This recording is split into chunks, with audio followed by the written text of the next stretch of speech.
ठीक हो? तुम्हें कहीं दर्द तो नहीं हो रहा?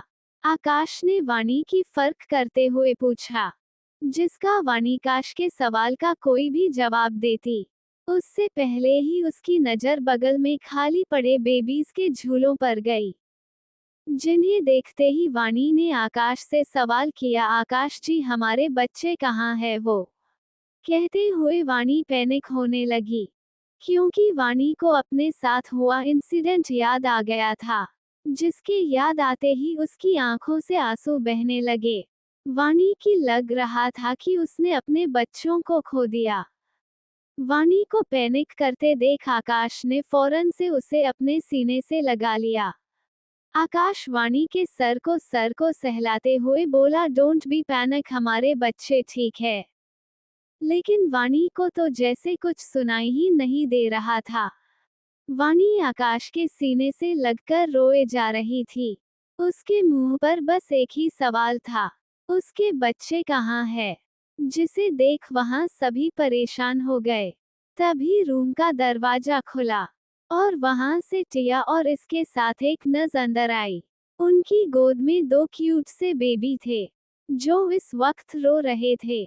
बच्चे के रोने की आवाज सुन सभी का ध्यान दरवाजे की तरफ गया, जहां सबने बच्चों को देखा।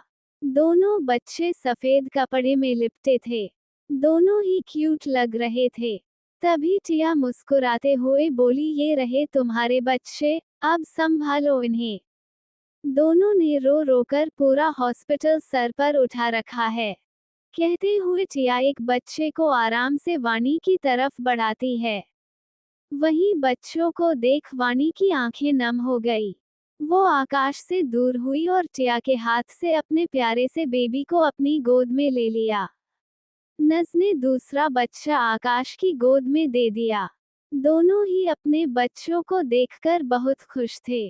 अमन ने जब ये देखा तो फौरन से अपना फोन निकालकर उनकी फोटो खींच ली। अमन फोन पर फोटो देख मुस्कुराते हुए बोला, है ये सब साथ के कितने प्यारे लग रहे हैं।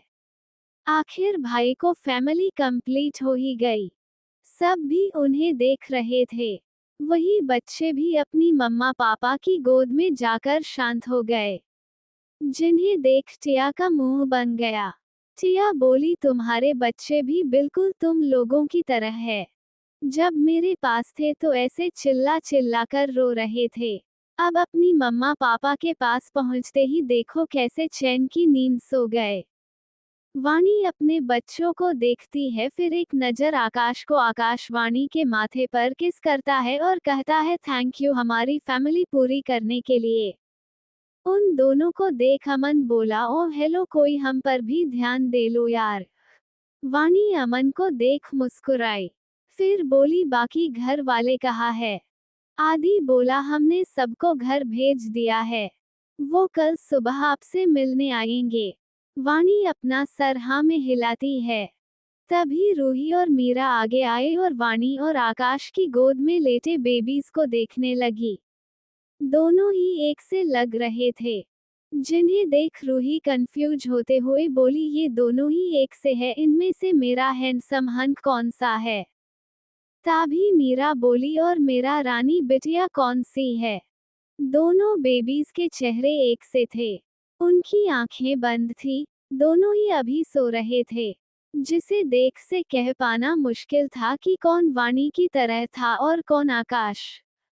तभी पीछे से आदि बोला, ओ हेलो, हम भी यहाँ लाइन में लगे हैं। इतना कहकर आदि रूही को साइड कर खुद बेबीज को देखने लगा। अमन बोला, यार सच ने दोनों एक जैसे लग रहे हैं। टिया को इसके पीछे ही खड़ी थी, वो अमन के सर पर टपली मारते हुए बोली, ओए गधे, सभी न्यू बॉर्न बेबीज एक ही रहते हैं। अमन टिया को मुंह बनाकर देखता है। तभी टिया बोली, आकाश की गोद में जो बेबी है वो लड़की है। जिसे सुन आकाश अपने हाथ में पकड़े बेबी के फोरहेड पर किस करके बोला, मेरी परी।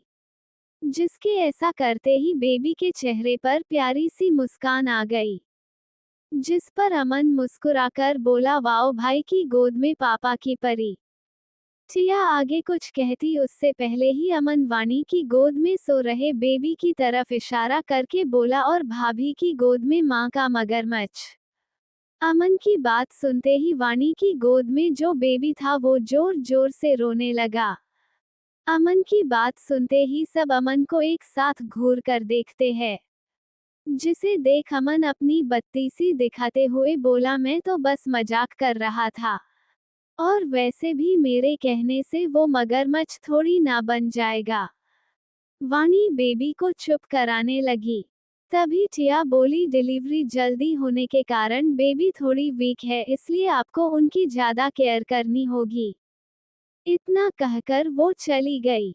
अब अमन, रूही, मीरा आदि चारों वही बेड पास खड़े हो गए और दोनों बेबीज को निहारने लगे। रोने की वजह से दोनों बेबीज जाग चुके थे। वो अपनी टिमटिमाती आंखों से सबको देख रहे थे। तभी रूही मुन्नी की तरफ देखते हुए बोली, परी की आंखें बिल्कुल वाणी की आंखों जैसे है, और उसका चेहरा आकाश भाई जैसा। मीरा रूही की बात को आगे बढ़ाते हुए बोली। तभी अमन बोला, तो हमारा मगरमच्छ, मेरा मतलब चुन्नू, भी किसी से कम थोड़ी ना है। उसकी आंखें बिल्कुल भाई की आंखों की तरह है खतरनाक। देखो तो मुझे कैसी घूर कर देख रहा है। जब तक बेबीज के नामकरण नहीं जो जाता, तब तक हम उन्हें प्रिंसेस और चुन्नू कहेंगे। ग्रिन। अमन की बात पर मीरा ने गुस्सा करते हुए कहा, अब इतने प्यारे बच्चे को तुम मगरमच्छ कहोगे तो वो तो गुस्सा होगा ही ना। जिसे सुन हंसने लगे। तो चलिए बेबीज के बारे में कुछ बात करें।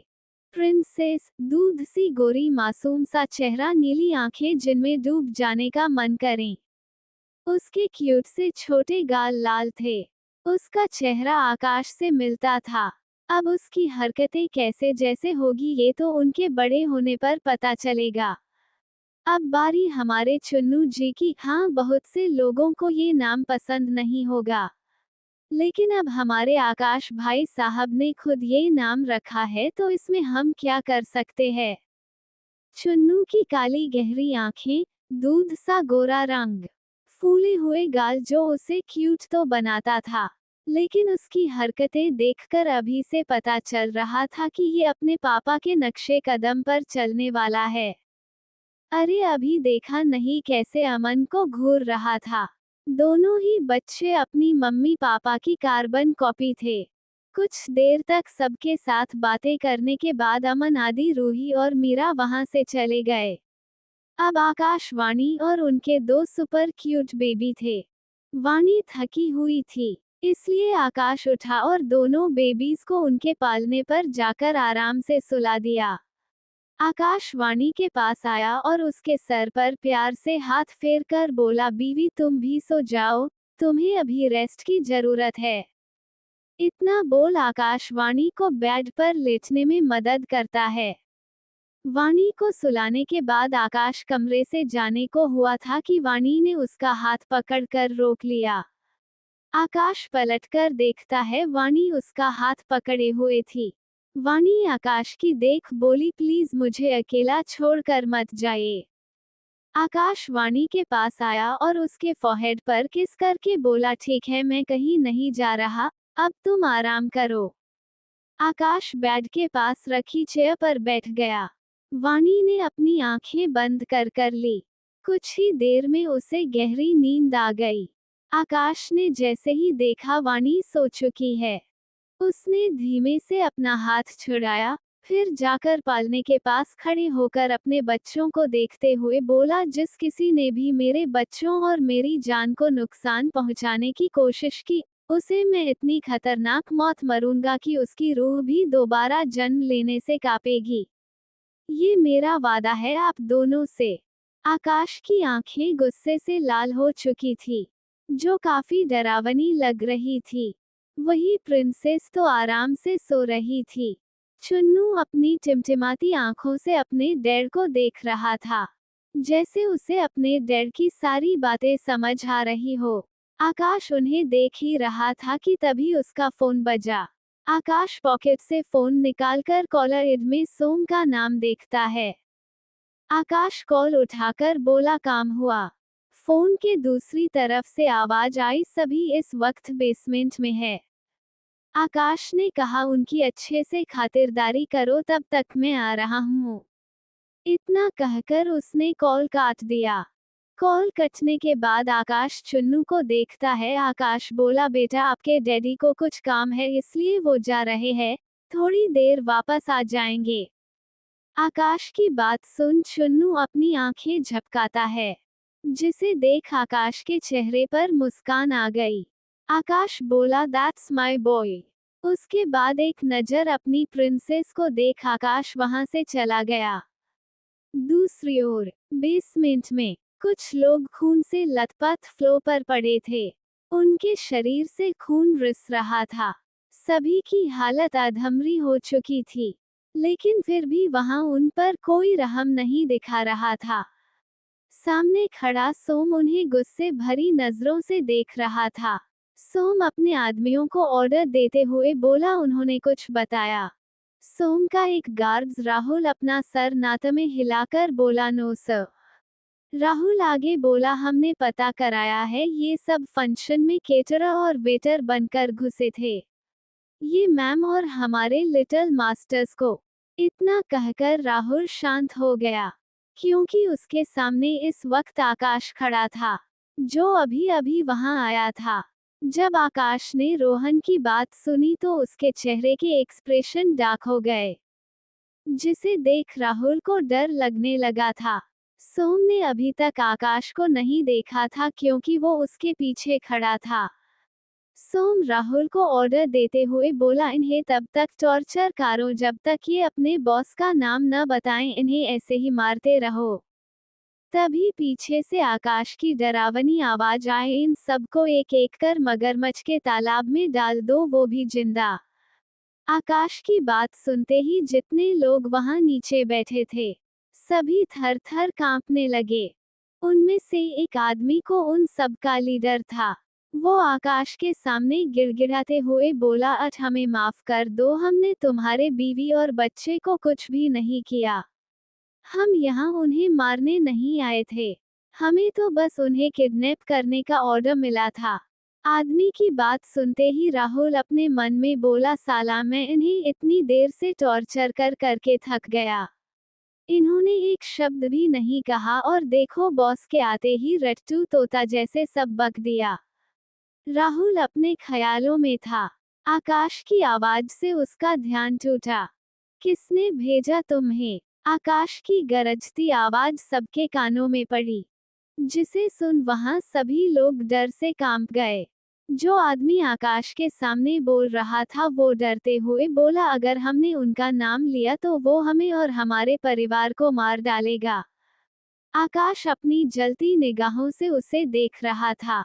Audio by Sakil JX07। हमें माफ कर दो, हमने तुम्हारे बीवी और बच्चे को कुछ भी नहीं किया। हम यहाँ उन्हें मारने नहीं आए थे, हमें तो बस उन्हें किडनैप करने का ऑर्डर मिला था। आदमी की बात सुनते ही राहुल अपने मन में बोला, साला मैं इन्हें इतनी देर से टॉर्चर करके थक गया। इन्होंने एक शब्द भी नहीं कहा और देखो बॉस के आते ही रट्टू तोता जैसे सब बक दिया। राहुल अपने ख्यालों में था। आकाश की आवाज से उसका ध्यान टूटा। किसने भेजा तुम्हें? आकाश की गरजती आवाज सबके कानों में पड़ी, जिसे सुन वहां सभी लोग डर से कांप गए। जो आदमी आकाश के सामने बोल रहा था वो डरते हुए बोला, अगर हमने उनका नाम लिया तो वो हमें और हमारे परिवार को मार डालेगा। जिसे सुन आकाश सोम से बोला, अब इनका कोई काम नहीं है। आकाश के इतना कहते ही वहां बैठे आदमी चिल्लाने लगे, प्लीज हमें माफ कर दीजिए। सब आकाश से माफी मांग रहे थे, लेकिन आकाश के ऊपर उनकी बात का कोई असर नहीं पड़ा। आकाश ने गुस्से ने उन्हें घेरा फिर वहां से चला गया। आकाश के जाते ही सोम ने एक आदमी को इशारा किया। सोम का इशारा मिलते ही गार्ड्स उन्हें वहां से उठाकर मगरमच्छ के तालाब में लेकर छोड़ दिया, जिसके ऐसा करते ही वहां उन आदमियों के चिल्लाने और चीखने की आवाज गूंजने लगी, जो कुछ ही देर में शांत हो गई। वही तालाब का सारा पानी लाल हो चुका था। सोम ने एक नजर खून से भरे तालाब को देखा, फिर वहां से आकाश के पीछे चला गया। आकाश अपने प्राइवेट रूम में सोफे पर बैठा था। तभी कमरे में सोम आया। सोम अपने हाथ में पकड़ी फाइल आकाश को देकर सामने रखे सोफे पर बैठ गया। आकाश फाइल देखने लगा। आकाश फाइल देख रहा था। तभी सोम ने बोलना शुरू किया। ये सभी लोग हैदराबाद से थे और उनके परिवार को हमने प्रोटेक्शन से दिया है, लेकिन हमें अभी भी असली कैल्पिट का पता नहीं चला। कुछ देर रुककर सोम बोला, वैसे मुझे ऐसा लगता है कि आज जो कुछ भी हुआ उसमें किसी घर वाले का हाथ है। सोम की बात सुनते ही आकाश की भौहें तन गई। आकाश सोम को देखते हुए बोला, अगर तुम्हारी बात सच निकली तो उसे मैं ऐसी मौत दूंगा कि उसकी रूह तक कांप जाएगी। उसने मेरे बच्चों को मुझसे दूर करने की कोशिश की। दोनों कुछ देर तक बातें करते रहे। आखिर में सोम सोचते हुए बोला, ये सब तो ठीक है, लेकिन हम उसे पकड़ेंगे कैसे? आकाश ने कहा, अगर इसमें किसी अपने का हाथ है तो वो दोबारा से वाणी और बच्चों को नुकसान पहुंचाने की कोशिश करेगा।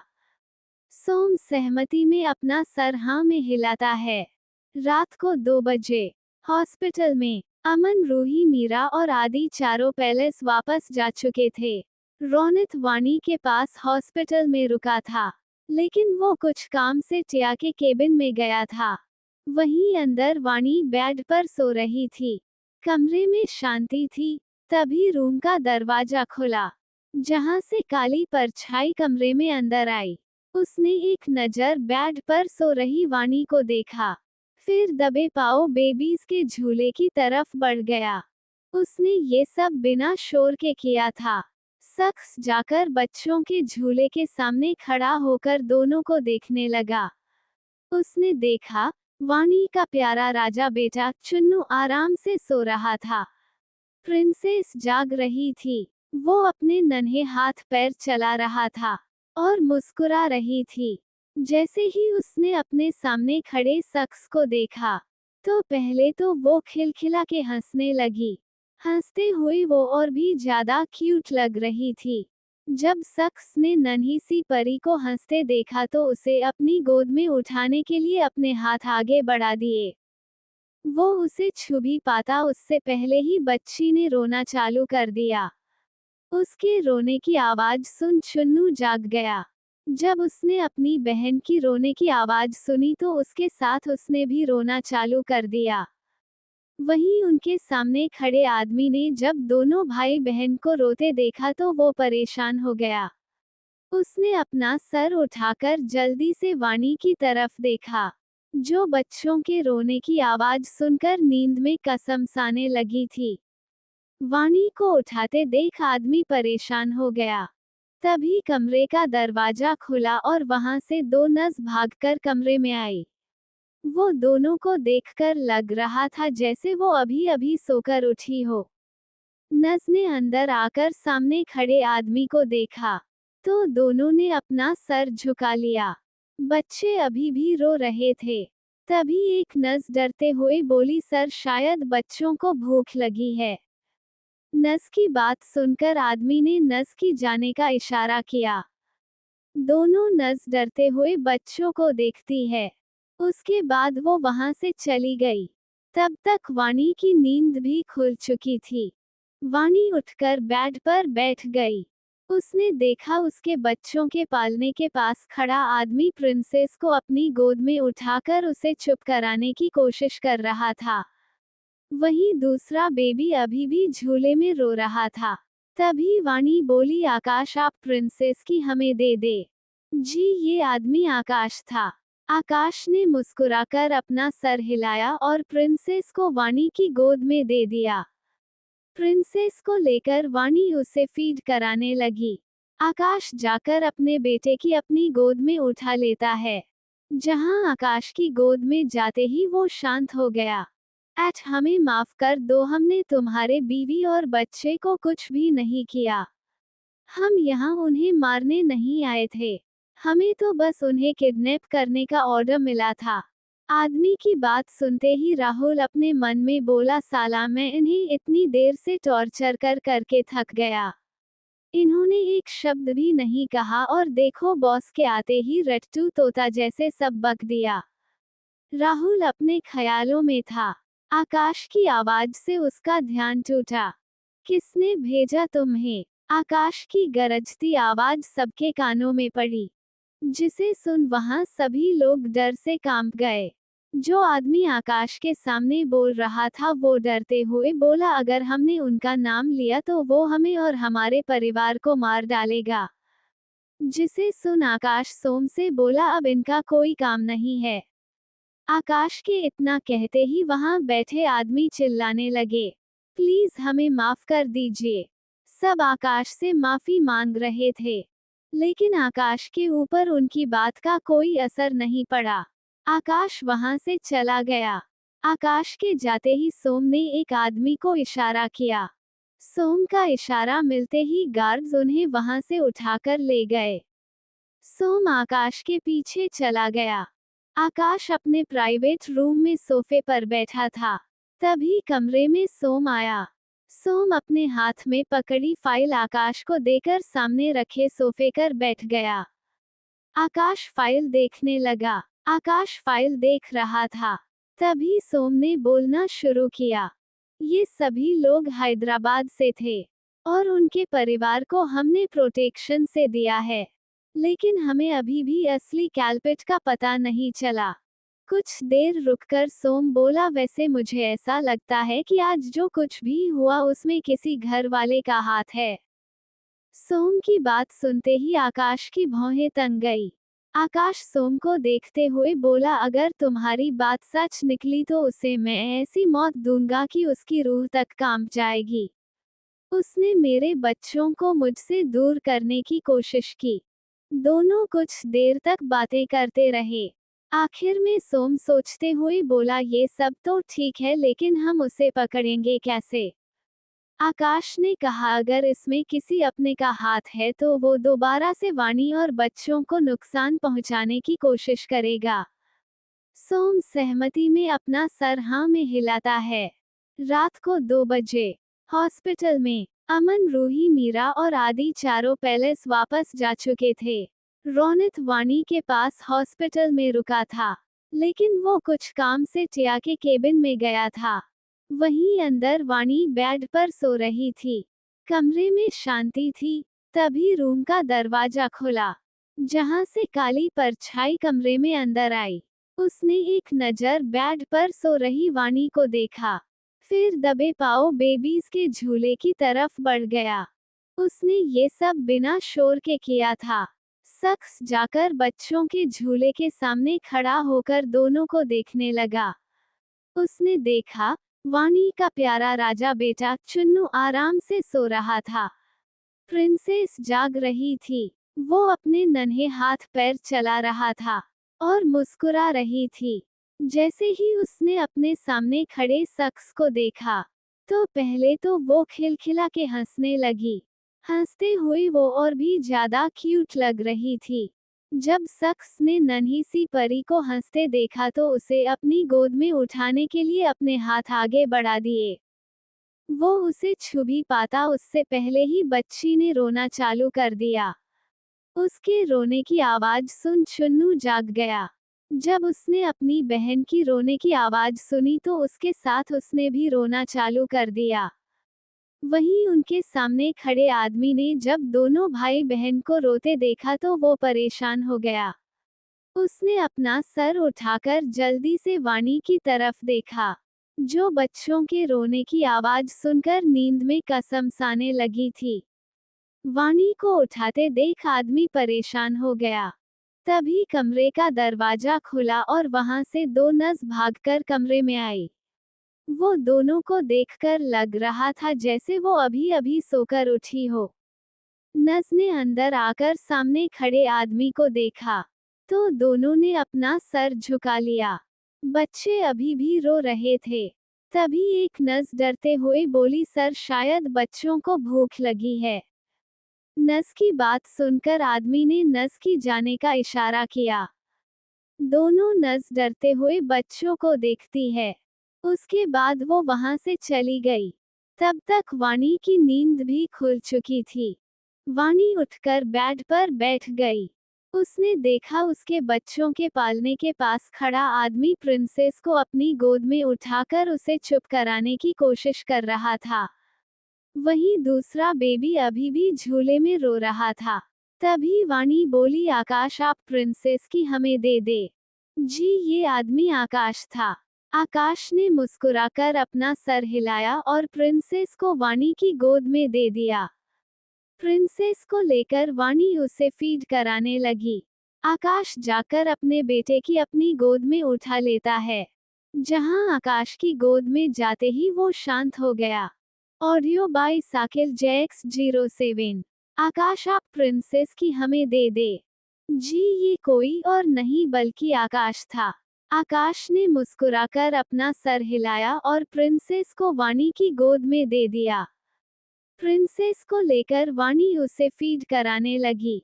आकाश जाकर अपने बेटे की अपनी गोद में उठा लेता है। जहां आकाश की गोद में जाते ही वो शांत हो गया, जिसे देख वाणी मुस्कुराने लगी। आकाश वाणी को देखते हुए बोला, किसी ने जानबूझकर झूले के लगे नट्स को ढीला किया था। जिसे सुनते ही वाणी की मुस्कान गायब हो गई। वाणी सवालिया नजरों से आकाश की तरफ देखने लगी। आकाश आगे बोला, सोम ने खुद इन्वेस्टिगेशन की है। वाणी बोली, तो आपको पता चला कि ये किसने किया है? आकाश गंभीर स्वर में, अभी तक नहीं, लेकिन बहुत जल्द गुनहगार हमारे सामने होगा। जिस पर वाणी अपना सर हिला देती है। वाणी को खोया देख आकाश उसके पास गया और वाणी का हाथ पकड़कर बोला, क्या हुआ? वाणी कुछ सोचकर बोली, कुछ नहीं। लेकिन वाणी का चेहरा देखकर साफ पता चल रहा था उसके दिमाग में कोई खिचड़ी पक रही है। कुछ देर बाद दोनों बच्चों को सुलाने के बाद सो गए। अगली सुबह हॉस्पिटल में आकाश और वाणी दोनों बेबीज को खिला रहे थे। तभी रूम का दरवाजा खुला और पूरी रघुवंशी और चंद्रवंशी फैमिली एक साथ अंदर आ गई। उनके पीछे तनु और रेखा भी थी। सबको एक साथ देखकर वाणी और आकाश के चेहरे पर मुस्कान आ गई। वहीं जब तनु और रेखा ने दोनों की गोद में बच्चे देखे तो उसकी नफरत और बढ़ गई। सभी आकर एक एक से बच्चों को देखने लगे। निर्मला जी उनकी बलाइयां लेते हुए बोली, है मेरे बच्चे कितने सुंदर है, किसी की नजर ना लगे इन्हें। दोनों बच्चे उन्हें देखकर खिलखिलाकर हंस रहे थे। तभी कमरे में टिया अपने हाथ में कुछ पेपर्स लेकर आई। उसके साथ रोनित भी था। जब रोनित ने वहां सबको देखा तो उसके चेहरे पर मुस्कान आ गई। लेकिन जैसे ही उसकी नजर पीछे खड़ी रेखा और तनु पर गई, उसके भाव बदल गए। वो उन दोनों को गुस्से से देखने लगा। दरअसल रोनित को शुरू से ही पता था कि वाणी की सौतेली माँ उससे नफरत करती थी और उसे परेशान करने का कोई भी मौका नहीं छोड़ती है। इसलिए वो उसे सबक भी सिखाना चाहता था। लेकिन हर बार वो वाणी को देखकर रुक जाता था, क्योंकि वाणी ने उसे मना किया था। टिया की आवाज से रोनित अपने होश में आया। टिया बोली, आपके डिस्चार्ज पेपर्स रेडी है, लेकिन आपको वाणी का और बेबीज का अच्छे से ख्याल रखना होगा। जिसे सुन निर्मला जी आकाश की तरफ देख परेशान होकर बोली, बेटा ये सब क्या है? अभी कल ही तो बहू का ऑपरेशन हुआ है और आज तुम उसे घर ले जाने की बात कर रहे हो। जिस पर टिया ने कहा, आंटी मैं तो भाई को कब से यही समझा रही थी, लेकिन वो है कि किसी की सुन ही नहीं रहे। आकाश टिया को घूर कर देखता है, जिसे देख टिया अपनी बत्ती सी दिखाकर वहां से निकल गई। आकाश निर्मला जी से बोला, माँ मैंने पहले ही सारी अरेंजमेंट कर ली है, सो डोंट वॉरी। आकाश की बात सुनकर निर्मला जी कुछ नहीं बोली। वाणी सबकी तरफ देखकर निर्मला जी से पूछती है, माँ दादाजी और साक्षी नहीं आए? निर्मला जी बोली, हाँ बेटा, वो पापा की तबीयत कुछ ठीक नहीं थी और साक्षी के पैरों में सूजन थी। जिसे सुन वाणी परेशान होकर बोली, क्या हुआ दादाजी को, वो ठीक तो है ना? हाँ मेरा वो ठीक है, निर्मला जी बोली। तभी पीछे से वर्षा जी आगे आए और वाणी के सर पर हाथ फेरकर बोली, बेटा हम बहुत खुश हैं आपके लिए। अब आपको अपने साथ साथ दो नन्ही जान का ख्याल भी रखना है। जिस पर वाणी ने मुस्कुराकर ने अपना सर हाँ में हिला दिया। तभी ग्रेनी आकाश को छेड़ते हुए बोली, और आपको 3 बच्चों का समझे आप। ग्रेनी की बात पर आकाश अपना सर हाँ में हिला देता है। वहीं वाणी कंफ्यूज आकाश और दादी को देखती है। वाणी बोली, ग्रेनी लेकिन हमारे तो 2 बच्चे हैं, फिर तीसरा कौन? ग्रेनी बोली, आप और कौन? ग्रेनी कुछ देर रुककर आगे बोली, हमें अच्छे से पता है आपके और आपके हरकतों के बारे में, आप भी किसी छोटी बच्ची से कम नहीं है। जिसे सुन वाणी का मुंह बन गया, वहीं सब हंसने लगे। तभी रेखा जी आगे आए और मुस्कुराकर वाणी से बोली, बेटा मैं आज तुम्हारे लिए बहुत खुश हूँ। जिस पर वाणी ने बस फीकी मुस्कान दी, जिसे देख रेखा जल भून गई। तनु आगे आए और वाणी के हाथ से प्रिंसेस को लेते हुए बोली, वाव मेरी भांजी कितनी प्रिटी हैं, बिल्कुल अपनी माँ सी। इसके आगे तनु कुछ बोलती उससे पहले ही रौनक ने प्रिंसेस को तनु के हाथ से ले लिया और थोड़े गुस्से में बोला, वो अपनी मम्मा पर गई है। और हाँ वो अभी छोटी है, तुम उसे नहीं संभाल पाओगी। अचानक से प्रिंसेस के छीने जाने के कारण तनु को रौनक पर बहुत गुस्सा आ रहा था। इससे वो रौनक को कुछ भी कहती। आकाश बीच में बोला, रौनक सही कह रहा है। जिस पर तनु को शांत होना पड़ा। पर वो आकाश को अभी भी गुस्से में घूर रही थी। उसके बाद सभी ने मिलकर बातें की। फिर आकाश और वाणी को हॉस्पिटल में छोड़कर सब चले गए, क्योंकि अभी भी वाणी के कुछ चेकअप होने बाकी थे। सबके जाने के बाद रूम में आकाश, वाणी, रौनक और बेबीज थे। बेबीज आराम से अपने अपने पालने में सो रहे थे। रौनक आकाश के साथ सोफे पर बैठा था। दोनों कुछ बातें कर रहे थे। तभी कमरे का दरवाजा खुला, जिसके खुलते ही दोनों शांत हो गए। दोनों की नजरें दरवाजे की तरफ थी। तभी अमन अंदर आया। अमन अंदर आते ही बोला, भाई कार रेडी है, अब हमें घर चलना चाहिए। आकाश और सोम ने एक दूसरे को देखा। फिर दोनों ने वाणी की तरफ देखा।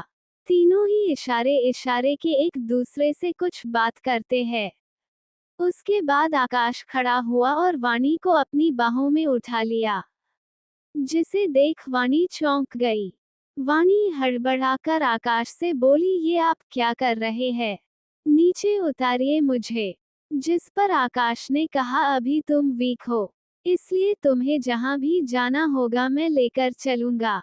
जिस पर वाणी आकाश को घूर कर देखती है, तो आकाश उसे आंख मार देता है, जिससे वाणी के दिल की धड़कनें बढ़ने लगी। वाणी आकाश से अपनी नजरें चुरा लेती है और अपने मन में उसे हजार गलियां देती है, क्योंकि वो सामने से तो उसे नहीं सकती थी। अमन और रौनक दोनों अपनी आंखें फाड़कर अपने जीजू और भाई को देख रहे थे। दोनों का मुंह खुला हुआ था। आकाश दरवाजे पास रुककर बिना पीछे पलटे बोला, अपना मुंह बंद करो और बच्चों को लेकर आओ। आकाश की बात सुनकर दोनों अपने होश में आए, और फिर रौनक ने प्रिंसेस को और अमन ने चुन्नू को अपनी अपनी गोद में उठाया और उनके पीछे पीछे चले गए। कुछ ही देर में सभी नीचे थे। उसके बाद सभी एक साथ रघुवंशी पैलेस के लिए निकल गए। दूसरी ओर रघुवंशी पैलेस में गेस्ट रूम में तनु सोफे पर बैठकर आराम से अपने हाथों में नेल पेंट लगा रही थी। वहीं रेखा जी परेशान हुई कमरे में इधर से उधर चक्कर लगा रही थी। आखिर में जब उनसे बर्दाश्त नहीं हुआ तो वो गुस्से में तनु के पास गई और उसके हाथ से नेल पेंट छीनकर लगभग चिल्लाते हुए बोली, यहाँ टेंशन में हमारी जान निकली जा रही है और यहाँ महारानी अपने नाखूनों को सजाने में लगी है। और कुछ तो शर्म करो। अगर यहाँ किसी को भी कानो कान खबर हो गई कि उस दिन का कांड हमने किया था, वो ये सब हमें बिना टिकट के परलोक के दर्शन करा देंगे। जिस पर तनु ने झुंझलाते हुए बोली, ओ कम ऑन मॉम, आप ना राई का पहाड़ बनाने पर तुली है। मैंने कहा ना, किसी को उस दिन के बारे में पता नहीं चलेगा। कहते हुए तनु के चेहरे पर शातिर मुस्कान थी। Audio by Sakil Jax 07। यहाँ टेंशन में हमारी जान निकली जा रही है और यहाँ महारानी अपने नाखूनों को सजाने में लगी है। और कुछ तो शर्म करो। अगर यहाँ किसी को भी कानो कान खबर हो गई कि उस दिन का कांड हमने किया था, वो ये सब हमें बिना टिकट के परलोक के दर्शन करा देंगे। रेखा जी ने गुस्से में कहा। जिस पर तनु ने झुंझलाते हुए बोली, ओ कम ऑन मॉम, आप ना राई का पहाड़ बनाने पर तुली है। मैंने कहा ना, किसी को उस दिन के बारे में पता नहीं चलेगा। कहते हुए तनु के चेहरे पर शातिर मुस्कान थी। रेखा जी तनु को देख रही थी, जिसके दिमाग में कुछ तो खुराफात चल रहा था। पर क्या, इसके बारे में बस वही जानती थी। तनु अपना फोन निकालकर किसी को कॉल करके कुछ देर तक बात करती है। बात होने के बाद अपने हाथ में पकड़े फोन को घुमाते हुए खुद से कहती है, अब देखो मैं क्या करती हूँ। इतना कहकर वो शैतानों की तरह हंसने लगी। वहीं दूसरी ओर रघुवंशी पैलेस में नए बेबीज के स्वागत की तैयारियां चल रही थी। सभी लोग मिलकर कुछ ना कुछ काम कर रहे थे। सबसे ज्यादा एक्साइटेड तो साक्षी और दादाजी थे। सब थककर सोफे पर बैठे ही थे कि बाहर गाड़ी रुकने की आवाज आई। एक नौकर भागते हुए अंदर आया और सबके सामने आकर खड़ा होते हुए बोला, वो सर और मैडम आ गए हैं। जिसे सुन वर्षा जी खड़ी होते हुए अपने पास खड़ी मीरा से पूजा की थाल लाने को बोली। उसके बाद सभी दरवाजे के पास चले गए। सब जाकर देखते हैं, आकाश और वाणी दोनों एक एक बेबी को अपनी गोद में लिए दरवाजे पर खड़े थे। दोनों के चेहरे पर मुस्कान थी। आकाश अंदर आने को हुआ तो निर्मला जी ने उसे रोक दिया और बोली, आकाश रुकिए, पहले हमारे घर की लक्ष्मी और चिराग का स्वागत की आरती को कर ले। आकाश शांत खड़ा हो गया।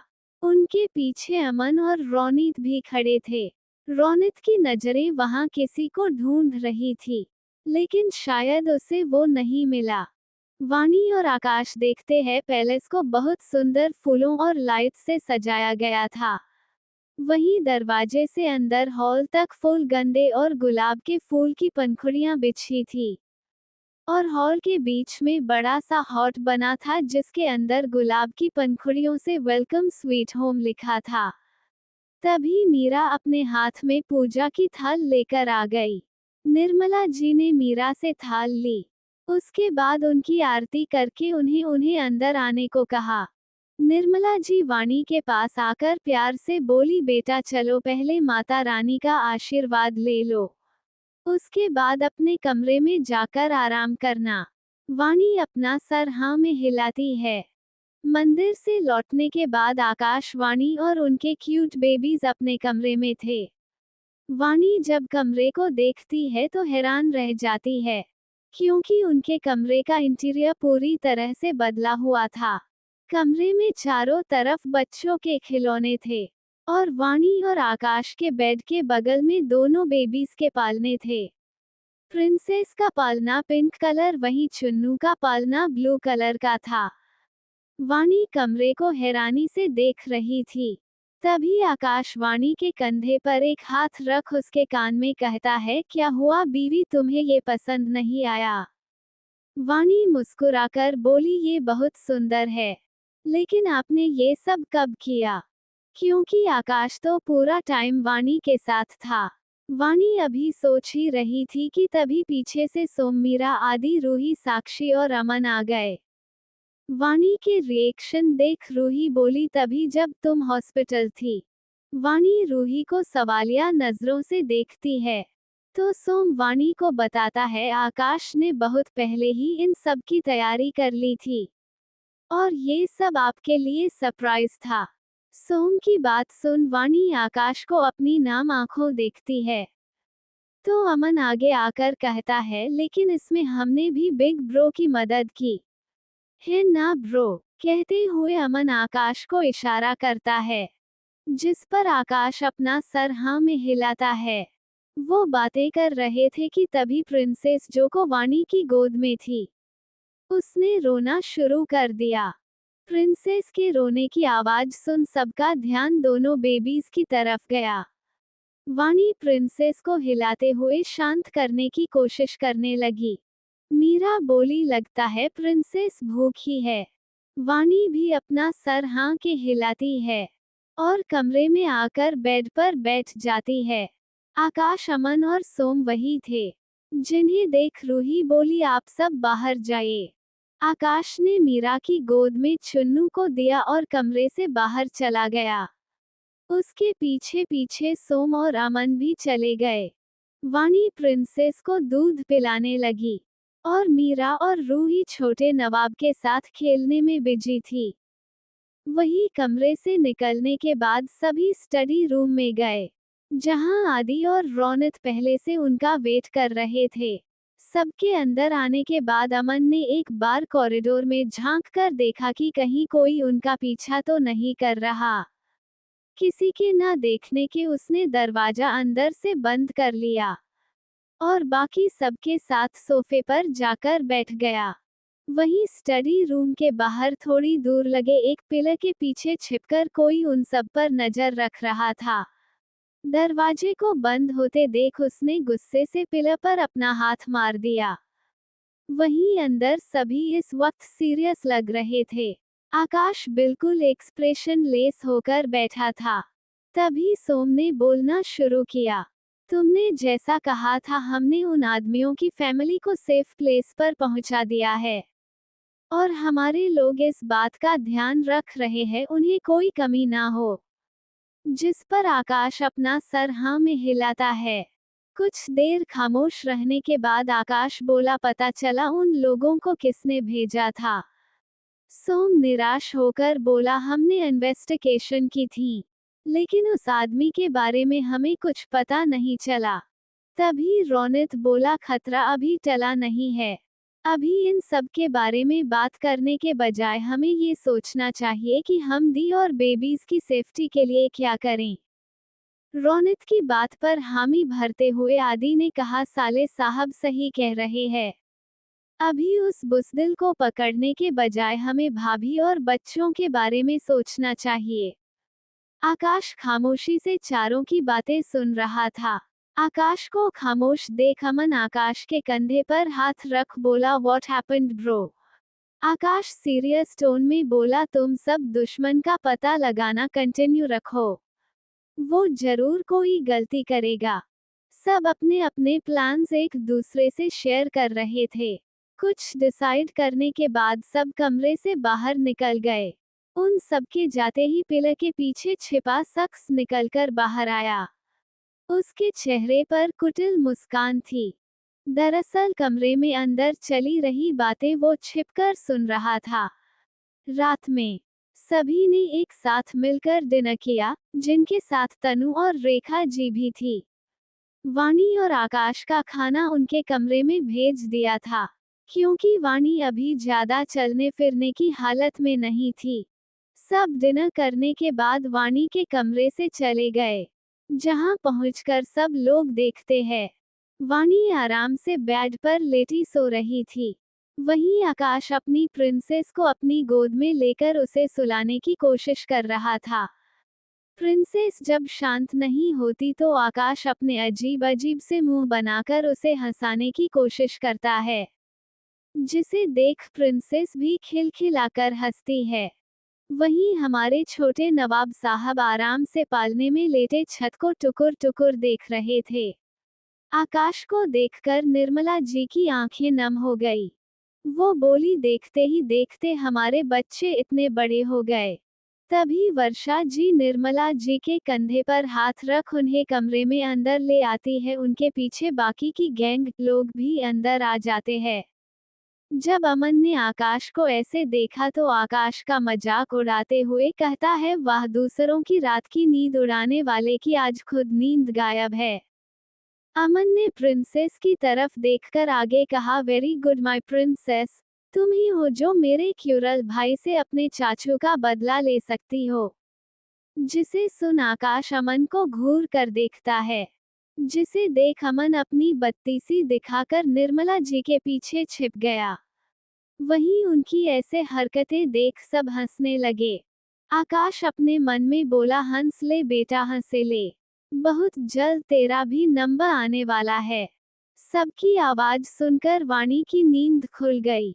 वाणी के उठने के बाद निर्मला जी ने वाणी को सहारा देकर उसे बेड पर बैठाया, फिर बोली, हमें आप सब से एक जरूरी बात करनी थी, इसलिए हमने सबको यहाँ एक साथ बुलाया है।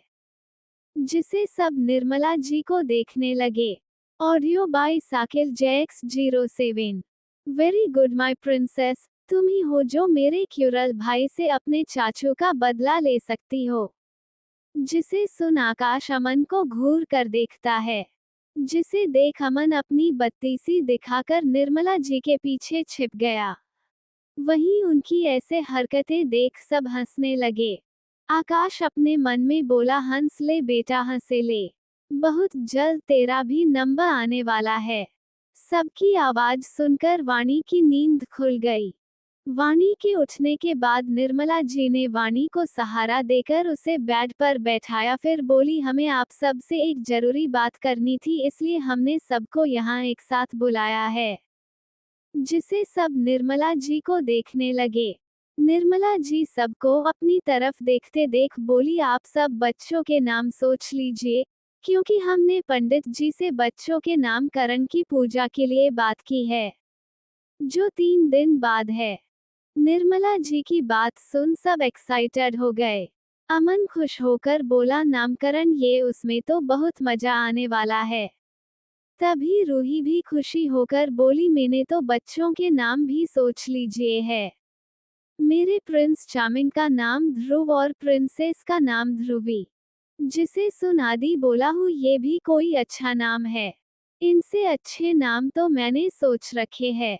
बेबी बॉय का नाम अंश और मेरी प्यारी भतीजी अंशी। कैसे लगे नाम है ना, बिल्कुल यूनिक। तभी मीरा बोली, हाँ हाँ ठीक है, लेकिन हमारे नाम उनसे भी अच्छे हैं। हमारी भांजी का नाम आयुष और भांजा आयुषी। ऐसे ही सभी लोग क्यूट बेबीज के नाम रख रहे थे। वाणी और आकाश दोनों सुनकर मुस्कुरा रहे थे। वाणी सोच रही थी, उसके बच्चे बहुत खुश नसीब है जिन्हें सब लोग प्यार करते हैं।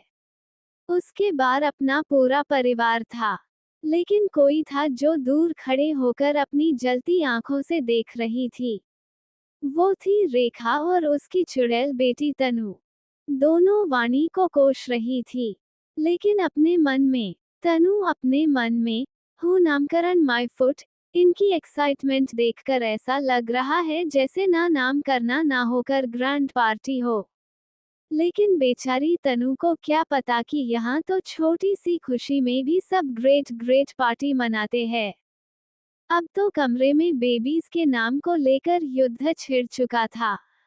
सब अपने अपने बताए नाम को अच्छा बता रहे थे। जिसे देख निर्मला जी ऊंची आवाज में बोली, शांत तो जाए आप सब, ये क्या सब्जी मंडी बनाकर रखा है यहाँ। निर्मला जी की बात सुन सबका मुंह बन गया। निर्मला जी आगे बोली, अरे जिनके बच्चे हैं उनसे तो पूछो कि उन्हें कौन सा नाम पसंद है। लेकिन नहीं, सब अपनी अपनी में लगे हैं। निर्मला जी की बात सुन सबको अपनी गलती का एहसास हुआ। रूही बोली, हम तो उन्हें भूल ही गए थे, लेकिन कोई नहीं, अब पूछ लेते हैं। रूही वाणी के बगल में बैठ एक्साइटेड होकर बोली, वानू बता ना, तूने बेबीज का क्या नाम सोचा है। रूही की बात सुन वाणी एक नजर सबको देखती है। वाणी की नजर आकाश के ऊपर जाकर रुक गई। आकाश भी वाणी को देख रहा था। आकाश को देखते हुए वाणी बोली, वो अभी सीक्रेट है। क्या यार, साक्षी, मीरा और रूही एक साथ बोली। अमन आकाश के पास गया। अमन आकाश का हाथ पकड़कर छोटे बच्चों जैसे हिलाते हुए बोला, भाई भाभी तो नाम बताने से रही, आप ही अपने नाम बता दीजिए। आकाश वाणी को देखते हुए बोला, मेरा भी सीक्रेट है। जिसे सुन अमन का मुंह बन गया। तो फिर तय रहा, आज से 3 दिन बाद नामकरण होगा, तो उसके काम में सब आज से ही लग जाओ। वर्षा जी बोली, जिस पर सभी एक साथ हूटिंग करते हैं। रोनित, जिसकी नजर बस तनु पर थी। तनु ने जब रोनित को खुद को देखते देखा तो वो पहले तो थोड़ा डर गई, लेकिन फिर कुछ सोचकर वो रोनित को देख मुस्कुराने लगी, जिसे देख रोनित के चेहरे पर रहस्यमय आ गई। रोनित सबकी नजरों से बचकर तनु के पास गया और उसका हाथ पकड़ लिया। रोनित के ऐसा करते ही तनु की आंखें हैरानी से बड़ी हो गई। उसका दिल जोरों से धड़क रहा था। तनु ने जल्दी से अपना सर उठाकर सबकी तरफ देखा, जहां सबका ध्यान बेबीज पर था, जिसे देख उसने चैन की सांस ली। तनु रोनित की तरफ देखती है, पर उससे अपना हाथ नहीं छुड़ाती। रोनित तनु से अपना हाथ छुड़ाकर कमरे से बाहर निकल गया। वहीं तनु जाते हुए रोनित को देखती है, फिर अपने हाथ में पकड़े लेटर को जो रोनित उसके हाथ में पकड़ा कर चला गया था।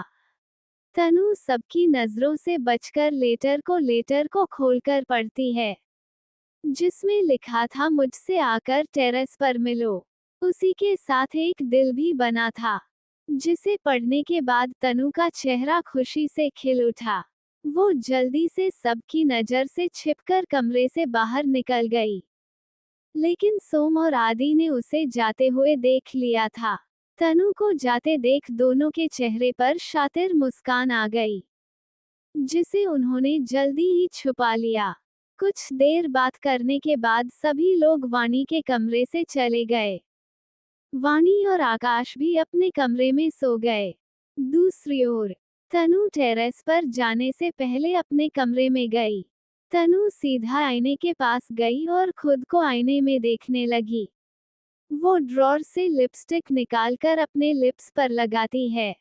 उसके बाद थोड़ा टचअप करने के बाद खुद को शीशे में देखते हुए बोली, हाँ अब ठीक है। उसके बाद खुद को फ्लाइंग किस दे तनु टेरेस के तरफ चली गई। जब से रोनित ने तनु का हाथ पकड़ा था, तभी से तनु के मन में लड्डू फूट रहे थे। तनु को पता था कि रोनित कोई आम आदमी नहीं बल्कि त्रिदेवियों का असिस्टेंट है, जो हैंडसम होने के साथ साथ रिच भी है। इसलिए वो हमेशा उसे पटाने की कोशिश करती थी, लेकिन रोनित ने कभी भी उस पर ध्यान नहीं दिया। पर आज वो सामने से उसे अप्रोच कर रहा था, जिस मौके को वो अपने हाथ से नहीं जाने दे सकती थी। उसे कैसे भी करके रोनित को प्यार के जाल में फंसाना था, ताकि वो इसके पैसे पर ऐश कर सके। यही सब सोचते हुए तनु टेरेस पर पहुंच गई। तनु ने देखा, पूरा टेरेस खाली था। वो धीमे कदमों में चलकर टेरेस पर गई। वो अपनी नजरें घुमाकर रोनित को ढूंढ रही थी। तभी पीछे से किसी ने उसे कमरे से पकड़ लिया, जिससे तनु चौंक गई। दूसरी ओर जयपुर में बड़े से बंगलो, जिसके चारों तरफ लोगों का पहरा था। वो दिखने में जितना सुंदर उतने ही उसके अंदर रहस्य छिपे थे। वहीं बंगले के अंदर अंधेरे कमरे में, जहां अपने सामने रखा सामान भी देखना मुश्किल था, एक आदमी जिसकी उम्र लगभग 30 साल के आसपास थी बैठा था। उसके चेहरे के भाव कठोर थे।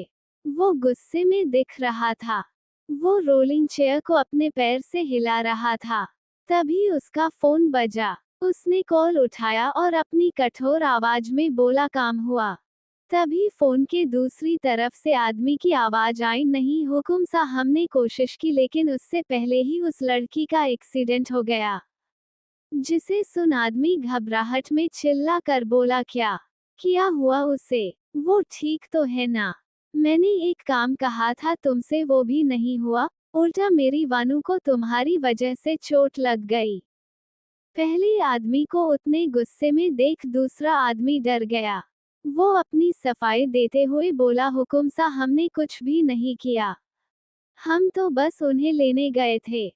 वहाँ कोई और था जो उन्हें नुकसान पहुंचाना चाहता था। हमने पता किया है मैडम, ठीक है। लेकिन उन रघुवंशियों ने सिक्योरिटी और बढ़ा दी है। आदमी बोला, पता करो कौन मेरी वानू को नुकसान पहुंचाना चाहता है। उसकी कब्र में अपने हाथों से खोदूंगा।